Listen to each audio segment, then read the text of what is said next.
Amen and amen. Thank you, Lance. So I want to get this on the video just because it's entertaining. If you look at your study guide and you flip it over, or you see it on the front, there may be blue streaks, blotches of blue, smashes of blue. I was about, I print 110 of these each week, and I was about number 20 when my printer made this funny sound and began producing solid blue sheets. Now you could see the black text, but it was solid blue with black text below it. So I shut it down and opened up the drawer where the print cartridge, the laser cartridges are, and there was blue dust blown everywhere. I mean, so I said, okay, well, no problem. I'll deal with this Monday. I'll just turn off blue. I'll shift to black and white, and that way I won't have a blue problem. Well, that blue was everywhere, and so it continued to manifest itself in various places. So if you have a smudge of blue or a sheet that's, you should have seen the first view that came out, solid blue. But if you have a little smudge on your sheet, just the clean one, there will be clean ones up on the website. That is the event that led to the blue that may be smudged on your sheet this morning. We forgive you. Thank you, brother. Okay, so let's get our lesson. Esau and the nation of Edom. This is Genesis 36, verses 1 to 43. This is lesson 45. So for months now, we've been following the development of the Israelite nation, a special nation that God did create. He built up, he protected a nation through whom he intended to bring the Messiah, the one who would, according to Genesis 3:15, crush the head of the serpent.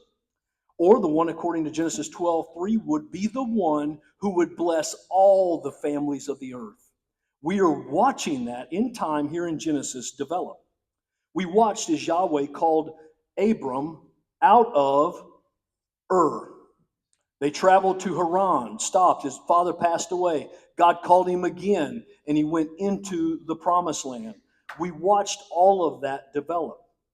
We saw how that covenant first made with Abraham was extended to Isaac and then to Jacob. We observed at time that these patriarchs observed great and amazing faith. I mean, like the kind of faith that would inspire us, like, I want to have faith like that. But then they would also do things that were just silly and foolish. They would sin and they would make mistakes, and oftentimes it would bring terrible consequences into their life. And we're reminded that that's what sin does, doesn't it? It always has consequences. We never know what the consequences are in advance. Oftentimes, if we had known in advance, we would have never taken that turn. But we see that play out in the life of the patriarchs. Along the way, we've seen many pictures, portraits of the Lord Jesus Christ, snapshots of the coming Messiah here in Genesis. But this week, we come really to a parenthetical. That parenthetical is about Esau, Jacob's older brother, the one that was actually born first. That parenthetical is about what went down with Esau while Jacob was in Haran for 20 years and what happened following that time. How Esau, originally led by chiefs, became a nation led by kings known as the Edomites. How the Edomites fought against and absorbed a people, just brought them in and assimilated them into their nation to become part of the Edomite nation. We're going to see all of that play out this morning. We're going to see Esau in his foolishness and his silliness. But today, really just a very quick, brief, one-chapter look at the nation of the Edomites. Now, I'll be honest with you, Genesis 36, for many of us, is a chapter we would read fast, mispronounce half the names, and go, man, I'm glad I got out of there. I'm not sure what that was about. I would remind us that all Scripture is given by inspiration of God. All Scripture is profitable for doctrine, for reproof, for correction, for instruction in righteousness. The man and the woman of God may be perfect, complete, thoroughly furnished unto all good works. So as we come to a chapter like Genesis 36, loaded with names and genealogies and peoples, so we're going to slow down long enough to run some rabbits, and I think we'll connect things that we've never connected. I think we'll see possibilities we've never seen. And I think we'll maybe have some of those why questions answered in a solid way that maybe we've never had answered before. Now, I would remind us, again, to resist the temptation to run. And so, again, as you think about Esau, and I'll go to my next point. He was living here in Hebron with Isaac and Rebekah, mom and dad. Jacob went to escape his wrath to Haran, to Mesopotamia, to Padanaram. And somewhere in that 20-year period, he went southeast, south of the Dead Sea, crossing the Dead Sea Valley, into Edom, into Mount Seir, and became a nation there led by kings, initially led by chiefs, that absorbed a people group that lived there at the time, that fought against them and absorbed them. Now again, to resist our temptation to run through Genesis 36, I would remind us, it's the glory of God to conceal things, but it's the glory of kings to search them out. And so as we approach Genesis 36, the goal will be to search out those things that God's tucked away here for us. Now, what I did yesterday, when I read genealogies, it's real hard for me to get anything out of that. Larry begat Frank, begat Tom, Larry, Mo, Curly, Jack. I mean, it just all smears together, and I don't get much out of it. So what I do for myself is I convert that into a family tree. It helps make sense of it. So what I did yesterday, and I uploaded this, what I'm going to show you, to the miscellaneous handout section of our webpage. So if in seeing what I'm going to show you, like I want to download that so I can have a copy and keep it in my Bible when I'm reading Genesis 36, I uploaded a document right there, Generations of Esau. So if you go to the miscellaneous handout section, there's a ton of them below this one. The very top one is the one you're going for. Just download the document, and it's 4 pages long. Here's what the first page looks like. These are Esau's descendants, his 5 sons that were born while Esau was in the promised land. This was when Jacob left for Padanaram, for Haran, and these are the sons that were born to Esau in Canaan, living with mom and dad, Rebekah and Isaac. Document number 1. You see their names: Eliphaz, Jeush, Jalam, Korah, Reuel. By the way, see, I'll mispronounce these names. It's okay. And you see the wives: Ada, Ahalabama, and Basemath. Okay, that's document 1. Document number 2, we now see Esau's descendants, including those who were born in Mount Seir. This would include everyone who was born after he moved. So you can see the initial 3 wives, you can see the initial 5 sons, but now you see additionally the 10 grandsons. And you see the wives, named or unnamed, who they were born from. Equally, you'll notice the C by some of those names. That means that man was a chief within the nation of Edom. Before it became a kingdom, before it became a group led by a king, it was chieftains leading these groups, and there were 13 chiefs in total, and here they are.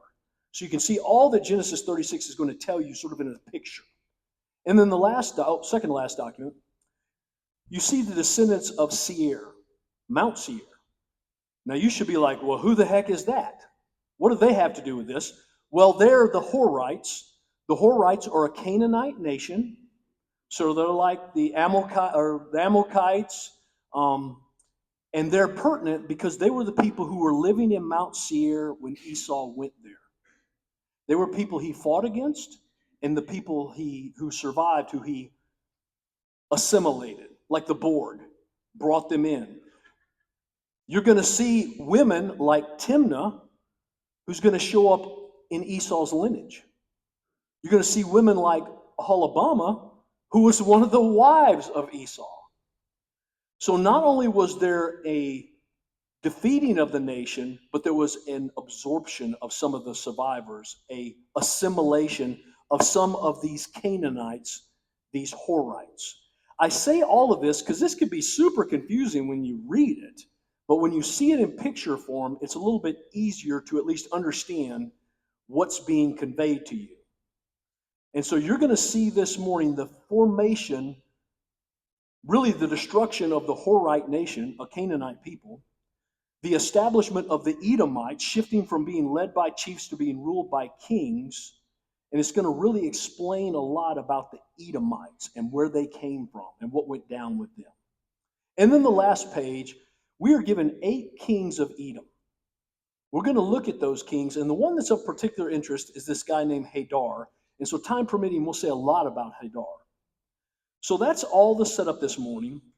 You also have in your lesson guide an outline. I'm not going to read you the outline. You can read that if you like. Some people like those, some people don't. But I give you an outline of the text.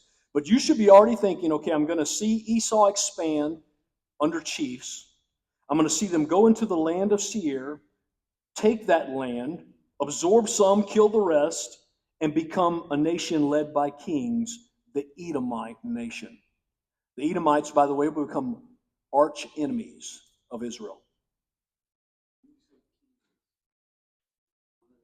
One at a time. So they go from a nation that's being a chieftain led, with different tribes, to one that's being led by a king. One king, like the nation of Israel. But this will be hundreds of years before this happens to Israel. And their kings are very different, and we'll see it when we get there. I don't want to, run off and talk about something we haven't got to. But that's all the setup for this morning. Try to get all this in your head. Now you're thinking, Rich, this does not sound very exciting to me. I appreciate you want to talk about the Edomites and the Horites and the Amalekites, but I'm just not with you. Well, again, hopefully we can tie some things together for all of us. Any questions before we get to our text? That was all just bonus lead up. No charge on that. Okay, let's go. So Esau and the nation, the formation of the nation of Edom. 43 verses. We will make it through today. I won't break this in half, so if we have to run at the end, we'll run, but we will finish the lesson this morning. Let me get my notes caught up and we'll get going. Verse 1. And by the way, just so you know, if at times I look a little bit befuddled up here, I normally print my notes in color so I can quickly pick up the target verses from reference verses. But remember the story about where my printer blew up? So everything's in black and white. So I'm like David in Saul's armor right now. So just bear with me. If I should say something silly, ignore me and we'll get going. Okay, verse 1. These are the generations of Esau, that is Edom. Moses gets it on the deck right at the front. We're going to talk about the generations of Esau, who becomes Edom, the nation of the Edomites. Bang. He said it. We now know it. That's where he's going. But I want to back that up. These are the generations of Esau. This is the 9th time in the book of Genesis you're seeing this word being used in this way. The Hebrew word is toledo. It means these are the generations, these are the genealogies, these are the descendants, this is the book of. Those are various ways you could translate that. So let me show you what you've already seen so far. In Genesis 2:4, these were the generations of the heaven and earth, when they were created in the day that Yahweh Elohim made the earth and the heavens. It was the Toledo of the heavens and earth. Likely God told that to Adam. Adam wasn't there to see it. He had to be told what it was, or it was revealed to Moses when he recorded Genesis. The next one. These are the generations of Adam. Genesis 5:1. Number 3, Genesis 6:9. These are the generations, the Toledo of Noah. Genesis 10:1. This is the Toledo of the sons of Noah, Shem, Ham, and Japheth. Genesis 11:10. This is the Toledo. These are the generations of Shem. Genesis 11:27. These are the Toledo, the generations of Terah, Abraham's father. Genesis 25:12. These are the generations of Ishmael, the Toledo of Ishmael. The genealogy, the book of history of Ishmael. Genesis 25:19. This is the Toledo of Isaac. Genesis 36:1, where we are right now, the 9th one. This is the Toledo of Esau. Interestingly enough, this will be used twice of Esau. You'll see it next in 36:9. It's like the writer, Moses, gave a Toledo for Esau when he lived in the Promised Land and a Toledo for Esau once he lived in Mount Seir. Why? I don't know. That's what he did. And then the last one we haven't gotten to, but it's in Genesis 37, right around the corner, the Toledo of Jacob. Now, I've said this on a couple occasions, but there's always new people in the room, so I'll say it now. Most scholars, many scholars at least, believe that this has given us an idea of what written records were being passed down to Moses and who wrote them. So they would have been written on stone, and they believe they were being passed down by the patriarchs, ultimately landing in Joseph's hands in Egypt, ultimately making their way to Moses. And they would say these Toledos are the blocks of written records that he used when he wrote Genesis. So Genesis would be an amalgama of divine revelation, because sometimes God told Moses things. Think about the Ten Commandments. Those didn't come down, passed down. God spoke those and then wrote them with his finger. But then other things were likely passed down by written record, like all these complex histories of who begot who and what was going on and what they did when they did that. That was likely written record passed down to Moses. Now, if that bothers you, if that makes you a little nervous to think about that, go read Luke and Acts.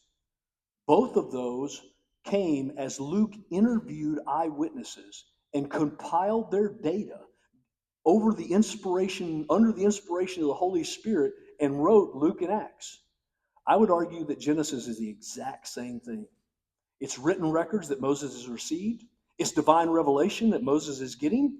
And then equally, there may even be in some cases where it's poems and songs that taught theology that were handed down, because we've all learned if you convert something to a song, a ditty, a poem that has a beat, you will never forget it if you just say it every once in a while.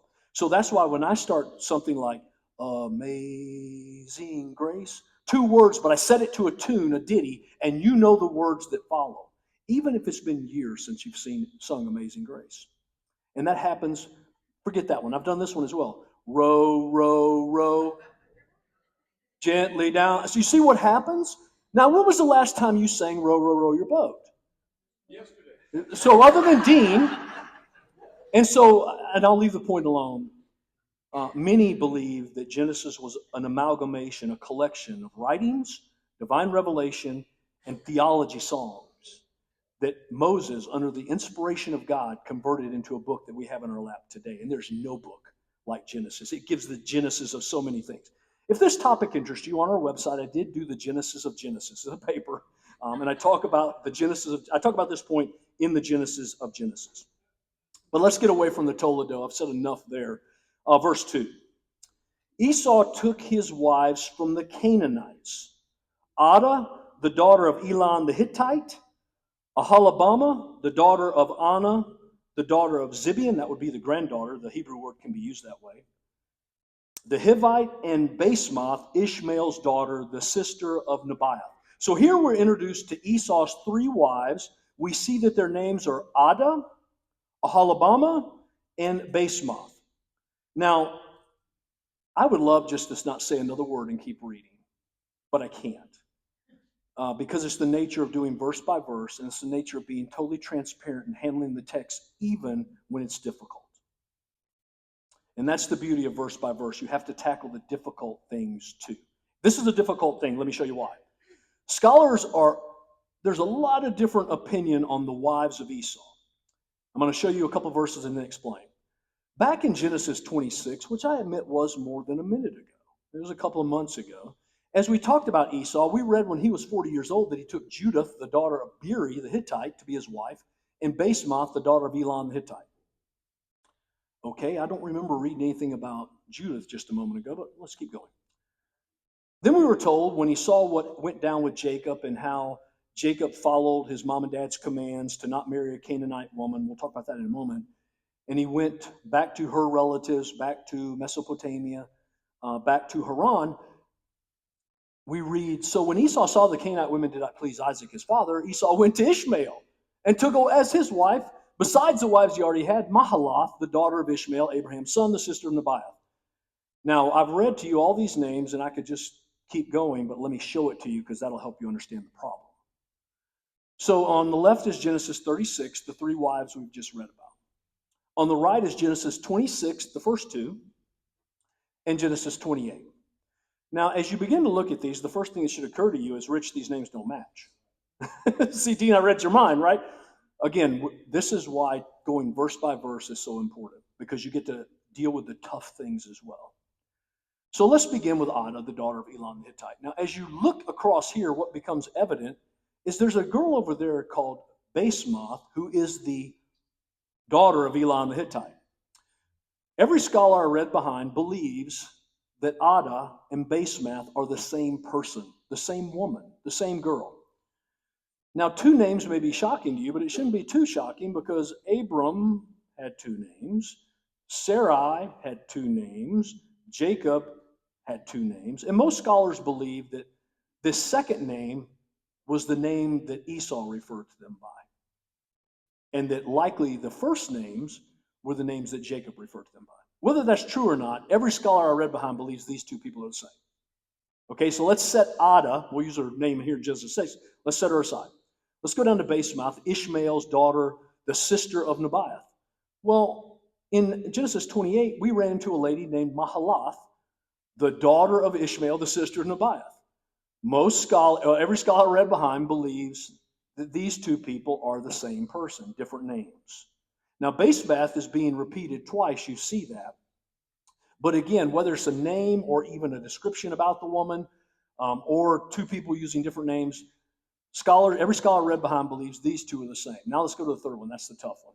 Aholibamah in Genesis 36 is called the daughter of Anna, the daughter of Zibeon, which would be the granddaughter. Zibeon was her grandfather. And the Hebrew allows that, and you'll see it in a moment anyway. And then back in Genesis 36, we had Judith, the daughter of Beeri the Hittite. Here's the punchline. Scholars are not sure here. Some scholars believe they're the same person, referring to different people in their lineage, different names. Some scholars believe they're two different people. The reason they say that Judith does not show up in Genesis 36 is because she had no children.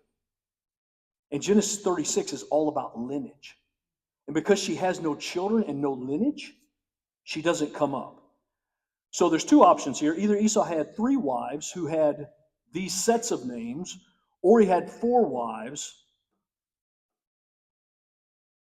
And I'll pause in case I've confused anyone, because I don't mean to. But let me tell you something. Let me tell you what I don't want to happen.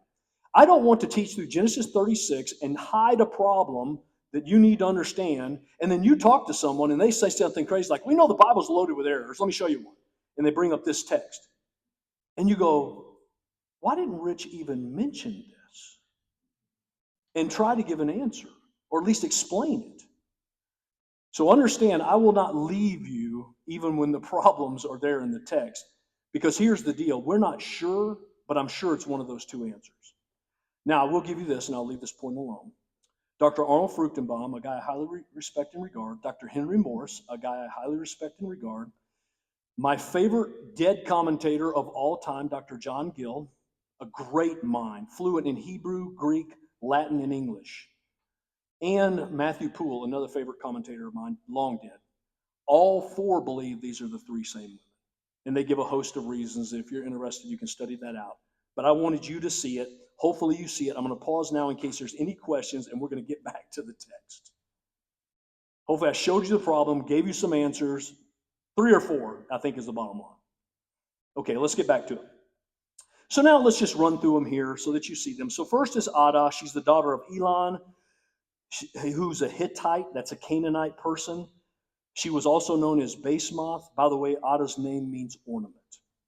The second one there that you see is Aholibamah. She's the daughter of Anna. You will see her in a moment.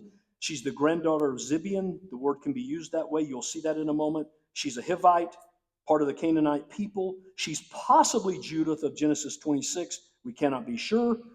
Aholibamah's name means tent of the high place. It's likely a pagan name, referring to a false worship place. Thirdly is Basemath. She's the daughter of Ishmael, the sister of Nebaioth.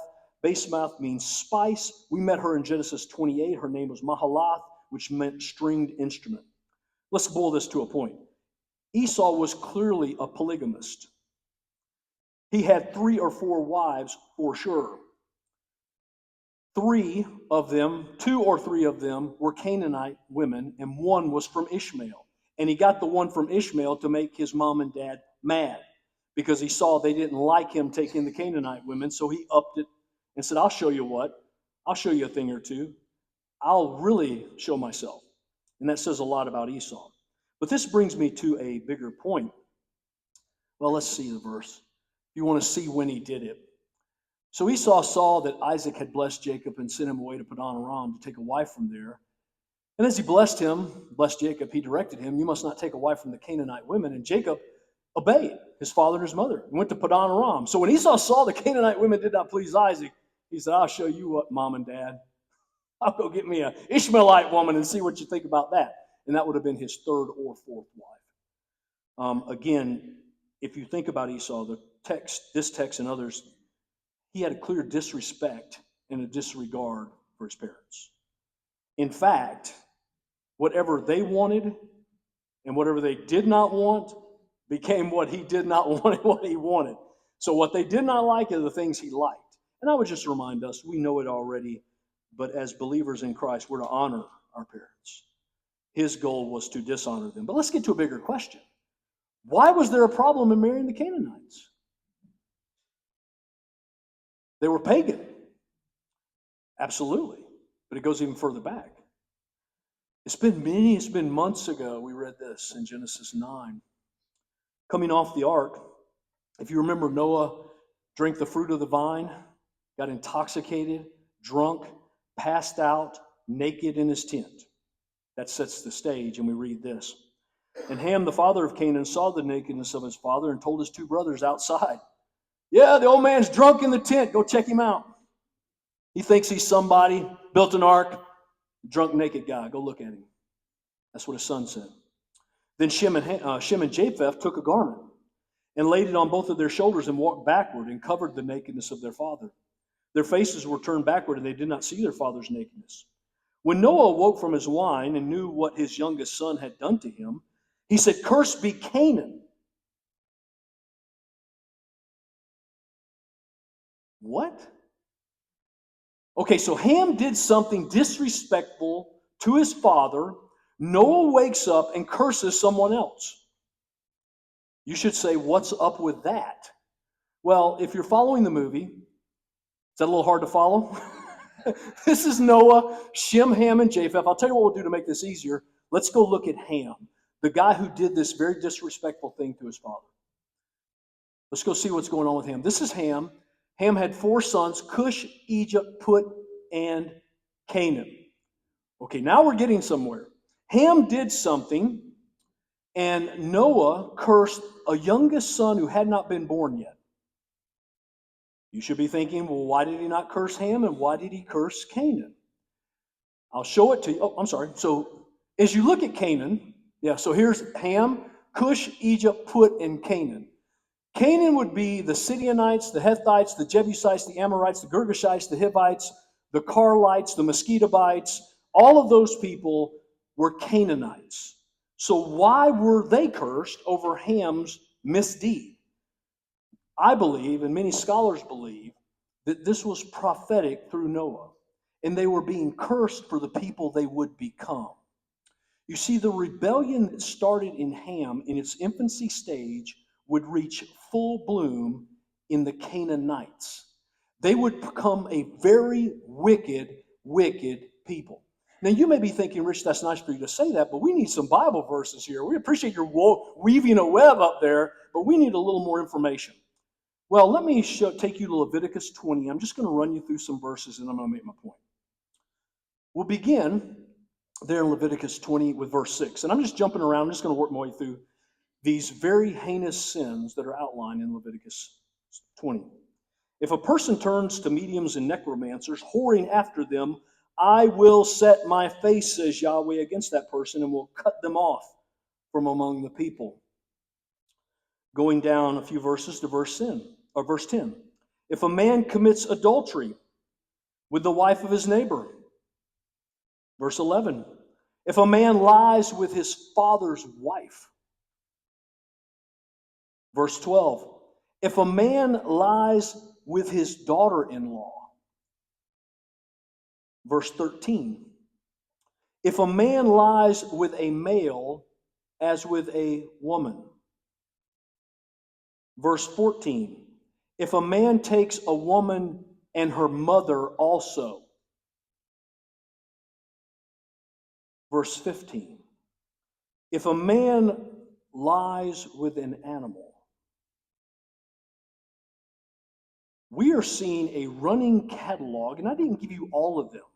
I gave you enough just to generate a little disgust in your belly to make my point. A few verses later, here's what Yahweh says. You shall therefore keep all my statutes and all my rules and do them. And the land where I am bringing you to live may not vomit you out. Because if you do this, the lamb will go with you. Look what he says next. You shall not walk in the custom of the nation that I am driving out before you. All of these sins in Leviticus 20 were being practiced by the nation that lived in the land of Canaan at the time, who we know as collectively the Canaanites. You see, it was a prophetic curse given by Noah against the wickedness that the Canaanite people would become. Now, if you want to know why God would send Joshua in and say, wipe them out, it's because of the very heinous sins that they were involved in. And in the long-term time, God gave them to repent in their refusal to do so. And like all of us, the opportunity of repentance one day runs out. And that's why Noah prophetically cursed the Canaanites. That's why marrying a Canaanite woman was a problem. Because let's be honest, here's how it typically happens. The believer doesn't lift up the unbeliever typically. The unbeliever drags down the believer. That's not the case every time, and you may know a case where that's not the case. But that is why Paul would tell us in 2 Corinthians 6:14 what? Be not unequally yoked with unbelievers. They're going to drag you down, not the opposite. And so surely that's in marriage, but I would argue it goes beyond marriage as well. But let's get back to our text. So hopefully you're getting a feel for the Canaanites. You're getting a feel for who all this is. Verse 4, Ada bore to Esau Eliphaz, Basemath bore Reuel. So this is the woman and the sons they're bearing.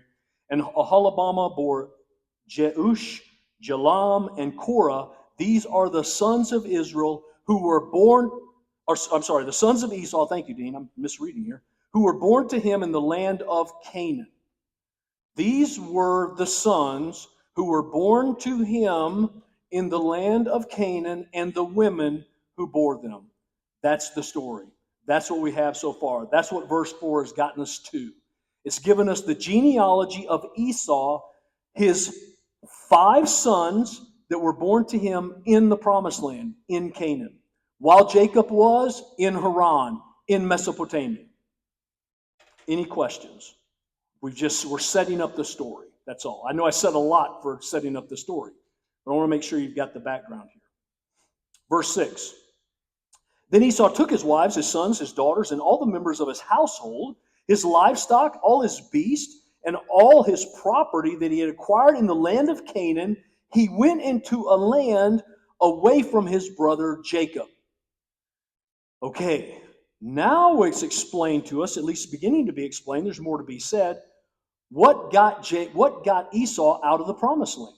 He's acquiring wealth.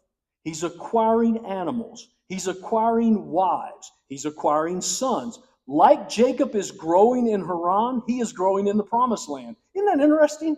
He's growing in the promised land. Jacob's growing in Haran. Jacob's going to come back in Haran with everything, and he's already going to find that Esau's moved out. Could it be that there came a point in Esau's life where he recognized that the patriarchal blessing had been given to his brother, and the promised land belonged to his brother, and he was going to have to exit? I would remind us as we look back at what his father told him, he being Jacob. Verse 4, I made it bigger just so your eye can fall on it. As you think about what Isaac told Jacob, here's what he said in verse 4. May he, Yahweh, give the blessings of Abraham to you and to your offspring with you, that you may take possession of the land of your sojourning. Who was going to get the land of Canaan between Esau and Jacob? Jacob. It was always the plan. And likely Esau came to understand, as he grew in wealth, this is not my inheritance. And of his own volition, he left the promised land. He freely exited the promised land. He vacated the promised land somewhere during that 20-year period when Jacob was in Haran. That's the story. That's what Moses is telling us. Now, if you remember the blessing that went to Esau, Isaac, his father, remember he cried, isn't there a blessing for me? And finally his father gave him this lame blessing, but I want you to listen to it. Then Isaac, his father, answered and said to him, behold, away from the fatness of the earth shall be your dwelling. You see, the whole time his blessing was away from the blessing of Jacob. It was to be away from him. And look what else he says. Behold, away from the fatness of the earth shall be your dwelling, and away from the dew of heaven on high. By your sword you shall live. You shall serve your brother, but when you grow restless, you shall break his yoke from your neck. And you ready for this? The Edomites will be the enemy of the nation of Israel, following their formation as a nation until now. That's the story. That's what's being set up. This is the formation. But he exits the promised land. Verse 7. For their possessions, referring to Jacob and Esau, were too great for them to dwell together. So Esau recognized he's going to leave. The land of their sojourning could not support them because of their livestock. So Esau settled in the hill country of Seir. And then we get the bracket. Esau is Edom, the parenthetical. This very rich guy and all of his stuff leaves the land of Canaan of his own volition, leaves the promised land of his own volition, and settles in Mount Seir. Okay, so let's look at it. He leaves, he's living here with mom and dad in Hebron. He goes southeast into Seir, an area that would become known as Edom. It wasn't known as Edom yet. Edom, the Edomites didn't exist yet. It would become known as Edom. He left Hebron somewhere in that 20-year period while Jacob was in Haran and settled, evacuated and fought against the people, and established Mount Seir as his own possession. We now have Esau in Mount Seir in Edom. We don't know it yet, but this is the beginning of the Edomite nation. He's going to explain that to us. Are there any questions before I advance this? And Christian has a question, y'all. Can you go back to the slide where he's given his blessing that's not really a blessing? What does it mean, the last part, as far as Esau growing restless and he'll break his yoke? Is that talking about before they become arch enemies, or is that still to come? What does that mean? So I think, Chris, I don't know the exact event, but so that I don't bury the lead, let me tell you this. You guys know, all of you know, a very famous Edomite. I doubt there's anyone in this room who doesn't know him. Anyone know who I'm talking about? Who said it? Thank you, brother. Herod. The Herod family were Idumeans, they referred to. Idumeans were Edomites. The Idumeans, the Edomites, had been forced converted during the Maccabean revolt. And it created a high level of hostility against the nation of Israel. It was Herod the Great who would execute all the children attempting to kill the Messiah. It would be another Herod that would execute John the Baptizer. You see, the Edomites, we know them as Idumeans, would become arch enemies of the nation of Israel. And all of us knows a very mean one, Herod the Great. And there's a question up front, whoever has the mic. And so I didn't intend to say that, but because of the question, I'll give you a little more information. You can Google Idumeans, you can Google Edomites, you can Google Herod, and you'll get all of this flowing. You'll get the whole Maccabean revolt, you'll get the whole thing. Maccabean. So, there you go. Who are the Edomites today?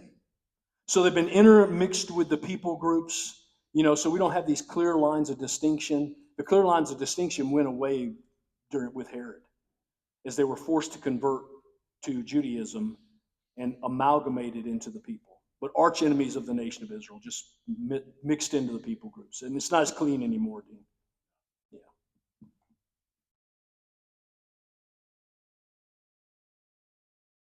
Oh. Verse 9. These are the generations of Esau, the father of the Edomites in the hill country of Seir. Easy enough, we've already talked about that. Verse 10. These are the names of Esau's sons. Okay, so Esau, we're going to review his sons again. We've already looked at this, but Moses has given it to us again. Eliphaz, the son of Adah, of Esau, Reuel, the son of Basemath, and the sons of Eliphaz were Teman, Omar, Zepha, Gatam, and Kenaz. Okay, now typically when we read Genesis 36, we read this real fast and we don't think another thing about it. And then when you're preparing to teach on something, you run names around and you look at things. And so I just want to show you something. I'm not making any conclusions. I just want to show it to you. And I'll let you make all the conclusions or no conclusions you'd like to make. So I want you to see that one of the sons of Esau, you would agree his name is Eliphaz. Would you agree with that? We see that clearly, right?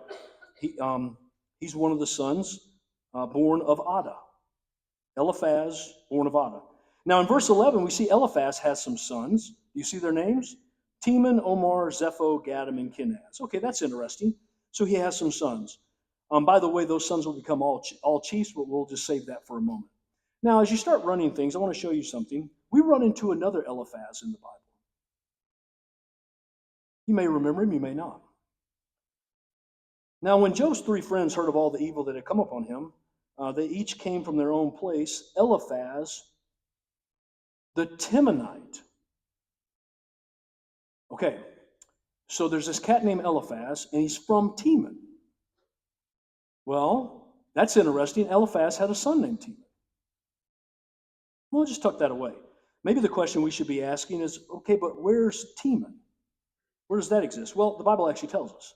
In Ezekiel 25:13, in a prophecy against Edom, therefore, thus says Adonai Elohim, I will stretch out my hand against Edom and cut off from it man and beast, and I will make it desolate from Teman to Dedan.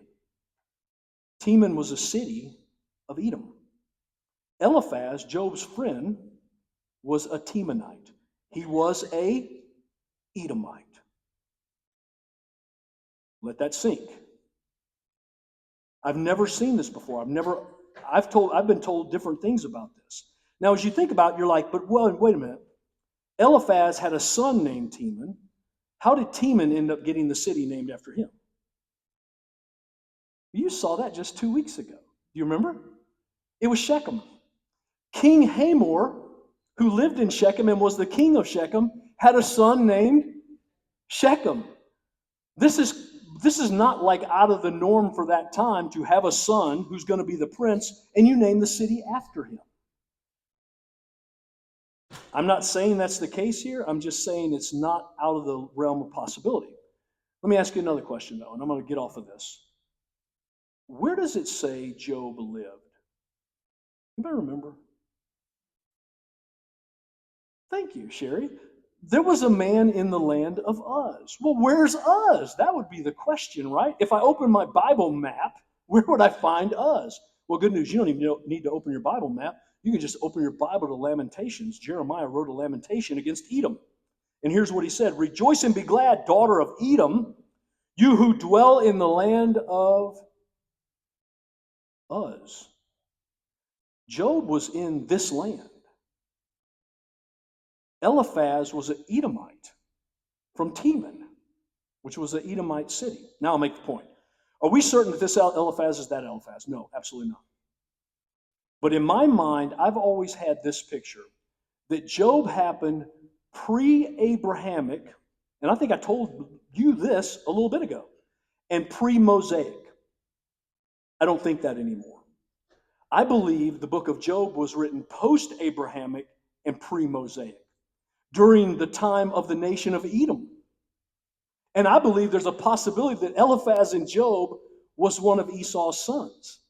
And was he a poor counselor or what? And by the way, his name Eliphaz means my God is gold. There's a cool name. Now I'll leave it alone. So are they the same person? I don't know. But I will say this. I think we've now, in my mind, nailed down the time frame of Job. And it's not pre-Abrahamic. It's post-Abrahamic during Edom in their reign. And that's where Job dwelt. That's where all of these events happened. I realize I said a whole lot to say that. Forgive me. I don't generally run these rabbits. But this was something that I had never considered in my whole Christian experience of all the things I've heard about the book of Job. I know we're not on Job, so forgive me. I'll keep going. Verse 12. Timnah was a concubine of Eliphaz. Okay, so we're talking about Esau's son, Eliphaz, and we're now talking that not only did he have a wife, he also had a concubine, and she bore a guy called Amalek. These are the sons of Ada, Esau's wife. Now, as you read this, that Timnah bore Amalek, two things. First, I want you to tuck away Timnah's name. She's going to come back around. Who are the Amalekites?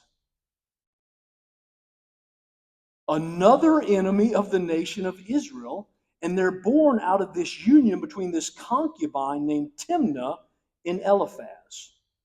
In fact, here's where they lived. They lived south in this area below the promised land. Are you ready for when we encounter them? As the nation of Israel is exiting Egypt, the Amalekites come out against them. They're trying to go into the promised land to fight against them at Rephidim. So Moses said to Joshua, "Choose for us men and go out and fight with Amalek. Tomorrow I will stand on top of the hill with the staff of God in my hand." So Joshua did as Moses told him. He's down there in the valley fighting against Amalek and his armies, while Moses, Aaron, and Hur are on the top of the hill. Whenever Moses held up his hand, Israel prevailed. Whenever he lowered it, Amalek prevailed. So you remember what happened. Aaron and Hur would hold up his hand so that ultimately the victory was given to Israel. And then we read this. And then Yahweh said to Moses, "Write this as a memorial in a book and recite it in the ears of Joshua, that I will utterly blot out of memory Amalek from under heaven. Amalek stood against you as you left Egypt, as you were going into the promised land, as you were obeying me, they came out to fight you. I will destroy them for that." As we trace the Amaleks, which you can when you get home, we'll see that the nation of Israel was brought into subjection by them under the judges. Three different verses refer to it. We'll see Saul fought against them in 1 Samuel 14. These are in your notes, by the way. David fought against them in 1 Samuel 27. And the remainder of them were destroyed during Hezekiah's reign in 1 Chronicles 4, 42 and 43. What's the point? Exactly what God said was going to happen played out in time. We not only know where the Amalekites came from, we know exactly what happened to them, we know why it happened to them, the genesis of them all the way to their destruction, all contained, all brought to us through the book of Genesis. Okay, so back to our story. Make a point. And here's the point. There's no book like the Bible. Only in the Bible do we even understand where these people came from, all of their interactions, what happened to them, and why. And why. Why would Joshua destroy them? You see, all of these answers are contained within Genesis. When we don't know the genesis of it, we often can make no sense of why it played out like it did. Once we see the Genesis, we go, okay, that makes sense to me now. God was judging that nation for what they had done.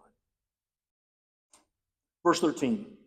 So continuing on the genealogies, these are the sons of Reuel, Nahath, Zahar, Shammah, Mizah. These are the sons of Basemath, Esau's wife. These are the sons of Aholibamah, the daughter of Anna, the daughter of Zibeon, Esau's wife. She bore to Esau Jaish, Jalam, Korah. We've seen all this before, but now we're going to be introduced to the grandsons of Esau. We're going to be introduced to the sons of his 5 sons, or at least some of the sons of his 5 sons.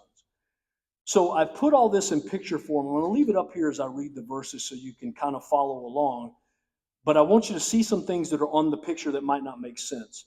The C's mean that we're told that those people became chiefs in the nation of Edom before there were kings.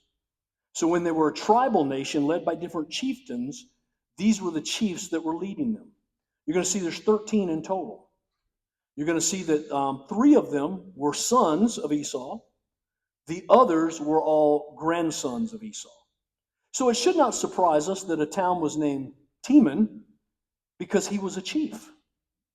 So not only does it match what we saw with Shechem was the prince, Teman was a chief. It all kind of makes some degree of sense. And we see that Esau, 5 sons, 10 grandsons, 13 tribes in all. And that brings us really to the end of that section. And then we'll just read the verses together. These are and I'll leave it up.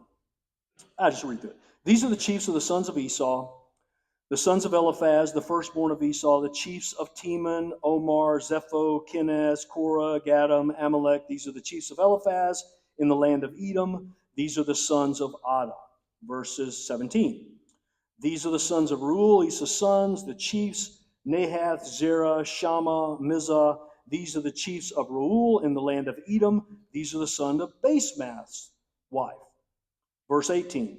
These are the sons of Aholibamah, Esau's wife, the chiefs. Jeshua, Jalem, Korah. These are the chiefs born of Aholibamah, the daughter of Anna, Esau's wife. These are the sons of Esau, that is Edom, and these are their chiefs. So we run through the whole list to get to that point, to get to the end of the nation. Any questions before we shift gears majorly? Moses is about to shift gears completely. He's done talking about the chiefs and he's going to change gears and talk about something totally different. Okay, let's look at it. Verse 20. These are the sons of Seir, the Horite. All right, we were talking about Esau. We were talking about these chiefs. We were talking about these Edomites. And then all of a sudden, we start talking about these Horites who are Canaanites. There's one of the tribe of Canaan. And I'll just give you the picture and we'll talk through the movie. Oh, I can't give you the picture yet. I put these in the wrong order. Let me see if I can give you the picture here pretty quick and I'll go back and get that. Okay, here's a good picture. So you should be wondering, who in the world are the Horites? We had a brush with them earlier in Genesis. Do you remember when the 4 Mesopotamian kings came down and fought against the 5 southern kings when Lot was taken captive and Abraham had to chase him down, and Abraham defeated the 4 Mesopotamian kings to retrieve Lot? We're told in that story that the Horites dwelt in Seir. Why are the Horites important? They are the nation that was living where Esau went and took over. They were the people group that was already there. That Canaanite nation, the Horites, were the people who lived there at the time, not the Edomites, the Horites. They were the natives. Thank you, Sherry. They were the natives of this area. In fact, here's what we're told. Let me see. The Horites lived in Seir formerly, but the people of Esau dispossessed them and destroyed them from before them and settled in their place, as Israel did in the land of their possession. So you see, we're now giving the Seirites, the Horites, because they were the people who lived in Mount Seir, and Esau came in there and destroyed most of them, but not all of them. Some of them became wives to the Edomites. And you'll see a couple of them if you don't remember who they are already. So as you look at this, here's Seir, here's his 7 sons, and one girl is named. Her name is Timnah. Do you remember Timnah? We read about her. She was the concubine to Eliphaz. She produced the Amalekites. Timnah was a Horite. She was a Canaanite. So Timnah produced the Amalekites through a marriage of Esau's direct son, Eliphaz, and her, the concubine, created the Amalekites. Do you remember Aholibamah? Who was she? She was one of Esau's wives. Esau married into the line of Seir. So although the Edomites went in there and fought against these people who were living in the land, they also took some of them as wives who had children. So there's this amalgamation of the Horites and the Edomites. So they destroyed them and they, what's the board term? Assimilated them. So hopefully that gives you the picture. And the Bible tells us that. We don't even have to pretend we just read it. But that's where they came from. Now, we're given the chiefs of Seir. So what I'm going to do is I'm going to just leave this up. And I'm going to just read to you because these are all Canaanites. So you're not going to find any pictures of Jesus here. You're not going to find any good moral lessons here. This is just who they are. God wants us to know. Verse 22. The sons of Lotan were Hori and Hemam. You can see them from some unnamed wife. Then we drop down to verse 23. These are the sons of Shobal, Alvan, Manathath, Ebal, Shepho, and Anam. Verse 24. These are the sons of Zibeon, Anna. He is the Anna who found the hot springs in the wilderness. His reputation goes before him. That's the guy, Moses writes. We're like, not impressed. Well, I'll just give you this. Maybe this will impress you. This is the only place in the Hebrew text where that word is used. Theologians refer to that as a hapax legomenon, a word that's only used one time in a corpus of text. So this word translated hot springs is a hapax legomenon. If you want to impress your neighbor with that, it means it's only used once in the entire Hebrew Bible or in any text that you're referring to. But probably the best translation is hot springs, and so this guy found one. Oh, and by the way, he also pastured the donkeys of Zibeon. That's nice. Verse 25. These are the children of Anna. So we're now talking about Anna, the chief Anna. Dishon, Ahalabama, the daughter of Anna. Verse 26, these are the sons of Dishon. Himdan, Ishban, Ithran, and Chiran. Verse 27, these are the sons of Ezer.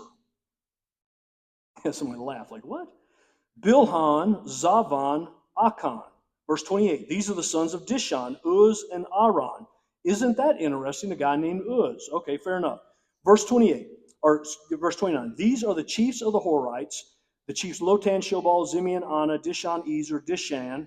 These are the chiefs of the Horites, chief by chief in the land of Seir.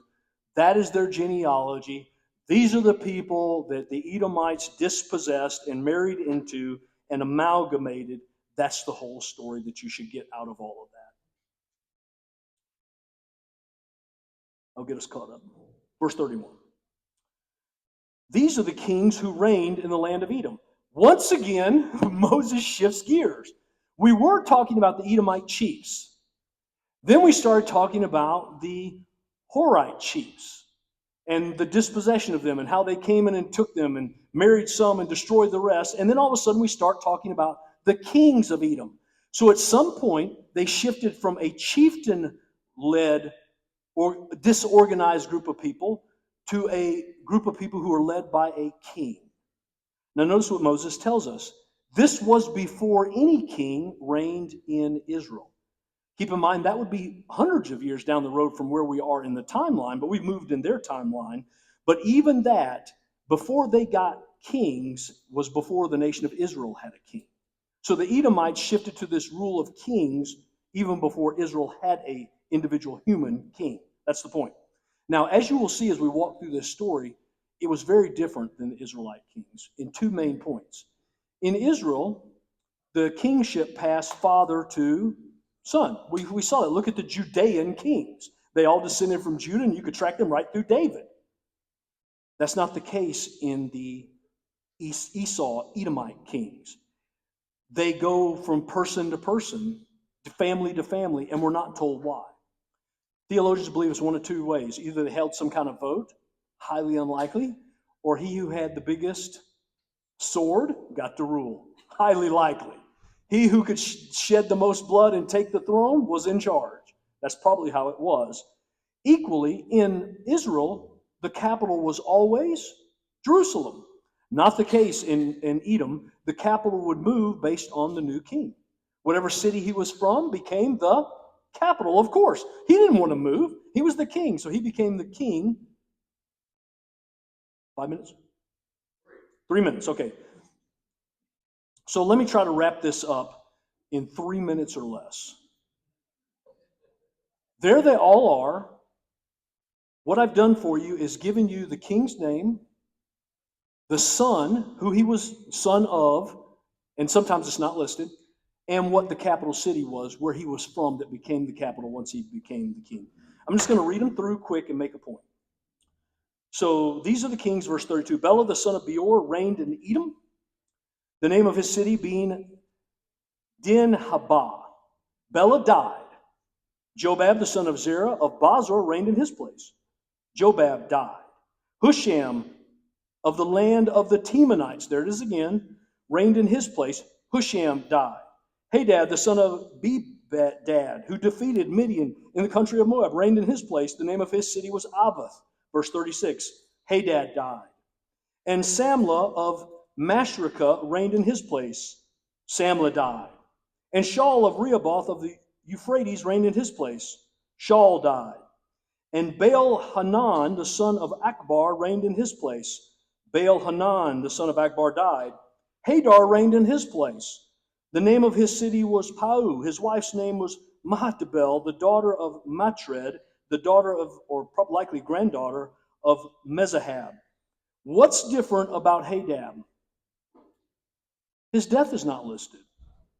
Everyone else died and the next guy is listed. Hadad, it just stops. It just ends. There are theologians who believe that Hadad was the king when the nation of Israel exited Egypt. He was the reigning king who was living. If that is true, we read about him, and I'll be brief, and this is where I'll wrap it up. Moses sent messengers from Kadesh to the king of Edom. Really? Thus says your brother Israel, you know all the hardships that we have met, how our fathers went down to Egypt, and we lived in Egypt a long time, and the Egyptians dealt harshly with us and our fathers. And when we cried to Yahweh, he heard our voice and sent an angel and brought us up out of Egypt. And here we are in Kadesh, a city on the edge of your territory. We're right here on the edge of Edom, ready to enter the promised land. This is a letter. Verse 17. Please, let us pass through your land.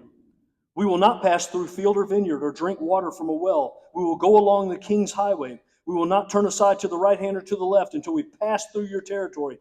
But Edom said to him, you shall not pass through, lest I come out with a sword against you. You see the hostility between these two? And the people of Israel said to him, we will go up by the highway, and if we drink of your water, I and my livestock, then we will pay for it.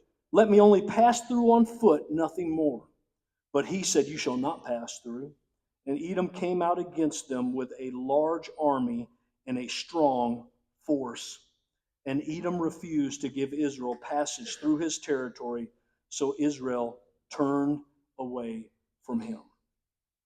The animosity that began in the womb is playing out in time and would continue to play out even in Herod, an Edomite. And that brings us, I'll read the last verses and we'll close it up. These are the names of the chiefs of Esau according to their clans and their dwelling places by their names. Chiefs Timnah, Alva, Jetheth, Ahalabama, Ella, Penan, Kenaz, Teman, Mibzar, Magdiel, and Iram. These are the chiefs of Edom. That is Esau, the father of Edom, according to their dwelling in the land of their possession. And that brings us to the close of Genesis 36. One question, then we can close. At the time of Christ, you mentioned earlier in the other class about the Herod being an Edomite, and then also one of them, the Herods, was the one that had John the Baptist beheaded. Yeah, so I think we talked about that in this class, right? I think, because I asked the question. But Sandy's exactly right. We will see the Idumeans, Edomites, play out in Herod the Great and obviously Herod's sons. Okay,